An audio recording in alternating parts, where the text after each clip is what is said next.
खो आपको बता दे, ये जंतर मंतर है, यहाँ से हिंदुस्तान की आवाज़ बुलंद की जाती है। लगभग 126 बार तो मैं आ चुका हूँ।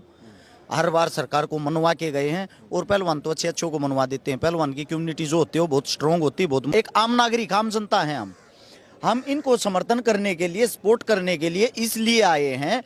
पहलवान मेडल अपने लिए नहीं, अपने देश के लिए लाता है। जब अपने देश के लिए लाता तो उस देश का हिस्सा हम भी है।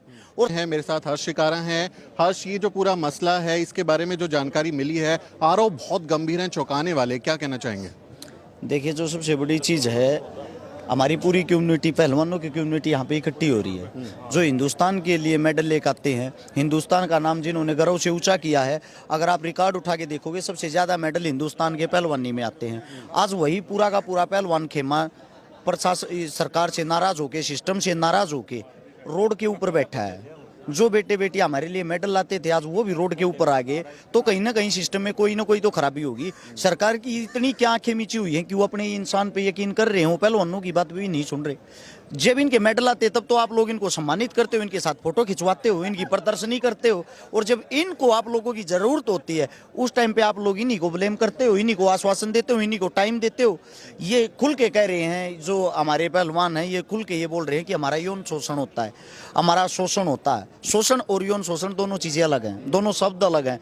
शोषित वर्ग है ये, इनको प्रताड़ित किया जाता है, वो मानसिक रूप से हो, या इनको घूर के किया जाता हो, या इनको परेशान करके किया जाता हो। ये आज प्रताड़ित हैं, ये परेशान है। परेशानी के लिए इन्होंने यहाँ पे अपनी आवाज़ बुलंद की है। इनकी आवाज़ को बुलंद करने के लिए पहलवान कोई भी है, वो गामसा जलाओ है, उसके लिए हम एक आम नागरिक, आम जनता हैं। हम इनको समर्थन करने के लिए, सपोर्ट करने के लिए इसलिए आए हैं। पहलवान मेडल अपने लिए नहीं, अपने देश के लिए लाता है। जब अपने देश के लिए लाता तो उस देश का हिस्सा हम भी है।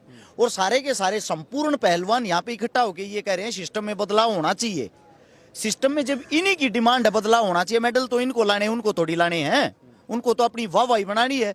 तो मेरा मानना ये है, सबसे पहले बातें इनकी मानी जाए, इनकी मांगे मानी जाए, इनकी मांगे सुनते हुए उस सिस्टम में चेंज करना चाहिए। सिस्टम किसी के बाप की पुनौती नहीं है कि पिछले इतने साल से वो इस पे राज कर रहा तो वो ही रहेगा। ये कोई दादा लाई चीजें नहीं है। यहाँ पे बच्चा दिन रात एक करता, अपने घर को खाता है, तब वो भारत देश के लिए मेडल लाता और आप उसके ऊपर बैठ के राजनीति करते हो।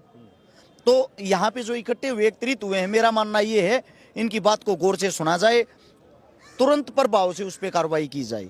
जो महिला पहलवान हैं उनके आरोप लगने के बाद कुश्ती का नाम भी कहीं ना कहीं बदनाम हो रहा है, और अब लड़कियां शायद कम आएंगी, क्योंकि इस तरह का जब संदेश जाएगा, बेटी बचाओ बेटी पढ़ाओ का नारा होता है, तो कहीं ना कहीं महिलाओं पर भी असर पड़ेगा, इसका परिवारों पर असर पड़ेगा। स्पोर्ट्स पर्सन कोई भी हो, अगर आप गौर से उनके अंदर झांकोगे, उनके अंदर जाओगे, वो बेचारे थोड़ी अपनी बात को छुपा लेते हैं। उनके अंदर एक डर रहता, समाज के अंदर आपकी क्या इज्जत रहेगी। सभी को प्रताड़ित किया जाता है पिछले पुराने टाइम से, और इसीलिए आज इन्होंने जो मांग उठाई है, उस मांग को इसीलिए उठाई, ये तो सारे के सारे सक्षम हैं, सक्सेस हैं, अपने पैरों पे खड़े हैं।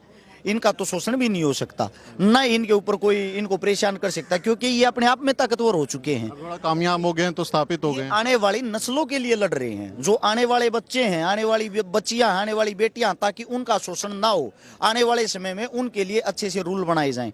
उन्हीं चीज़ों को देखते हुए आज यहाँ पे प्रदर्शन कर रहे हैं। तो मेरा मानना ये है, गाँव वासियों को, शहर वासियों को, जो भी इनके साथ जुड़े हुए हैं, उन सब को इस टाइम पे इनको सपोर्ट करनी चाहिए। जब ये मेडल लाते हैं तो आप लोग इनके साथ फोटो खिंचवाते हो। आज इन लोगों को आपकी ज़रूरत है, तो ज़्यादा से ज़्यादा मात्रा में आगे आए और आप भी सरकार से इनके साथ मिलकर सवाल करें। सर, लगता है मोदी सरकार बात मानेगी? क्योंकि हमने कई आंदोलन देखे हैं जिसमें बहुत लंबे समय तक सरकार जो है वो बात नहीं सुनती है। लगता है कि सरकार मानेगी आपकी बात? देखो, आपको बता दे, ये जंतर मंतर है, यहाँ से हिंदुस्तान की आवाज़ बुलंद की जाती है। लगभग 126 बार तो मैं आ चुका हूँ। हर बार सरकार को मनवा के गए हैं और पहलवान तो अच्छे अच्छों को मनवा देते हैं। पहलवान की कम्युनिटी जो होती है वो बहुत स्ट्रांग होती है, बहुत मजबूत होती है। इनके साथ गांव होता है, इनके साथ जनता होती है, 100% मानेगी। तो राजनीति के अखाड़े में पिछड़ तो नहीं जाएंगे पहलवान? ऐसा नहीं हो सकता। राजनीति के अखाड़े में पहलवान कैसे पिछड़ जाएगा? मैं आपको बता दूं, पहलवान से ज्यादा दिमाग किसी के पास नहीं होता। वो जो 6 मिनट का समय होता है ना, उसके अंदर हद से ज्यादा माइंड लगाते हैं ये लोग। जब उसके अंदर इतना दिमाग लगाते हैं और इनकी इज्जत दाव पर है, तो अपने लिए क्या ये दाव नहीं लगाएंगे? 100% लगाएंगे और 100% जीतेंगे। मोदी सरकार को मेरा आखिरी सवाल ले रहा हूँ, क्या करना चाहिए कि खिलाड़ियों में, पहलवानों में भरोसा कायम हो? मेरा मानना ये है सरकार को इनकी बातें मानते हुए इनकी कमेटी बैठाई जाए, उस कमेटी को बैठा के जो भी छटनी करने की ये कह रहे हैं, जो भी सिस्टम चेंज करने की ये कह रहे हैं, वो इन्हीं के हिसाब से चलना चाहिए। जब जो एक पहलवान होता है जो देश के लिए लड़ेगा, देश का प्रतिनिधित्व करेगा, अगर वही संतुष्ट नहीं है आपकी कम्युनिटी से, तो बाहर से मेडल कैसे आ जाएंगे? क्योंकि वो माइंड से कहीं ना कहीं एकदम फ्रेश नहीं रहता। माइंड से फ्रेश वो तभी रह पाएगा, उसको उसी के प्रकार का सिस्टम मिलेगा। बहुत शुक्रिया बात करने के लिए। तो ये थे हर्ष शिकारा।